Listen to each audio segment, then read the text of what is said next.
Hello everyone, that manga kid here to give my first impressions of Killing Stalking, the deluxe edition. This is by Kugi, and it's released by Seven Seas. This is technically a reread only because I've read the majority of this series online as it is a webcomic, and I didn't actually finish it. Not because I wasn't enjoying it, but because I don't like reading things on my computer. It drives me crazy.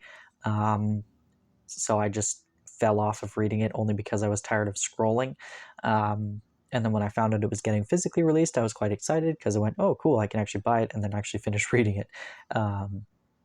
This is a pretty popular series, and if you know anything about it, it's quite gruesome and disturbing. And if you don't know anything about it, buckle up. This is a Korean like webcomic, so it does read in the left to right orientation. It is in full color. I maybe can find a page I can show you, but this is such a horribly disturbing story that this page is okay. That it is difficult to find anything to actually show you. But yeah, it is in full color. It's very heavy because it is all like photo glossy paper. It is a soft cover book, and it's a deluxe edition. Like I said, I believe there will be 4 of these volumes. They're not cheap. This is quite expensive, though, to be honest, like, I'm not surprised. It is $36 Canadian, which is definitely not cheap. But I am excited that we have this physically, and it's basically about Yoon Boom. Sorry, I'm horrible with pronunciation of Korean names, so my apologies.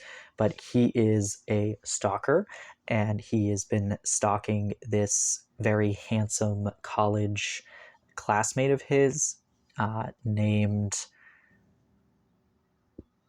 Sang-woo. And in his stalking, he ends up inside Sang-woo's house and makes a very gruesome discovery that Sang-woo is torturing and presumably killing women in his apartment. So he is now entangled in this mess because obviously Sang-woo cannot let this guy just leave because he has seen too much. But Sang-woo, for some reason, has not yet decided to kill Boom and is keeping him alive while simultaneously toying with him and torturing him mentally and physically. So, yes, this is definitely not a story about love. It is a story about mental illness and hatred and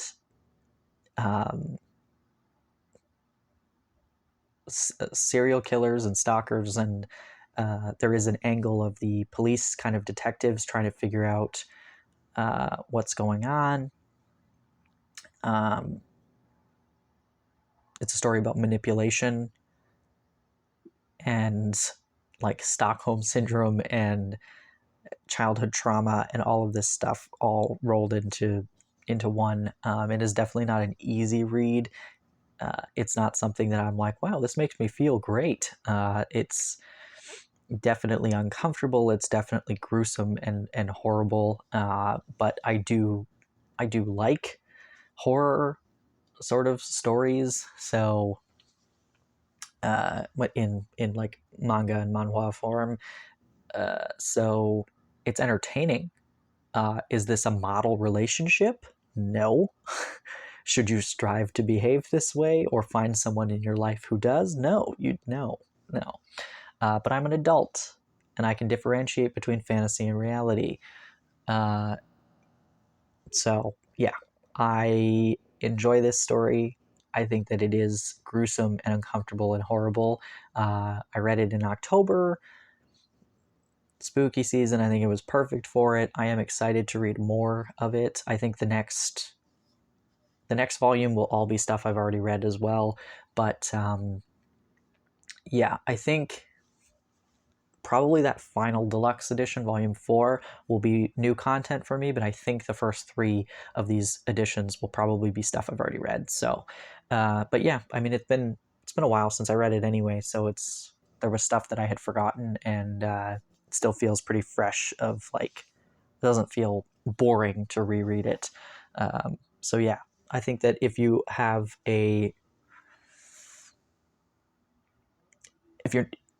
if you don't have a weak stomach, and any of this sounded interesting to you, by all means pick it up. It is definitely an investment. It's not cheap, like I said, so keep that in mind as well. You might want to maybe wait on it, or maybe read it as the web comic. Less of an investment for you.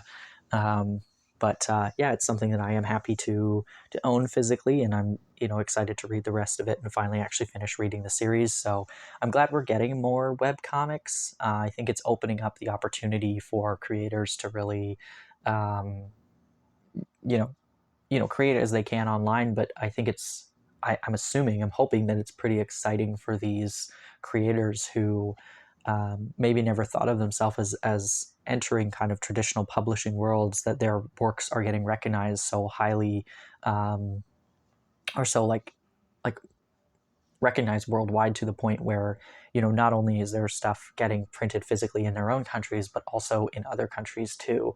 um, I think that's probably pretty exciting for a lot of these people, who a lot of these creators who didn't go the traditional route, um, but now still get to see their works physically in their own hands. Yeah, so I just kind of wanted to support in that way as well. Something that I did enjoy when I was reading it as a web comic, and that kind of excitement of being like, oh, this thing actually did get released physically. That's quite exciting. So anyway, if you've read this, I'd love to hear your thoughts on it. No spoilers, please, because like I said, I haven't finished it. But yeah, thanks for watching.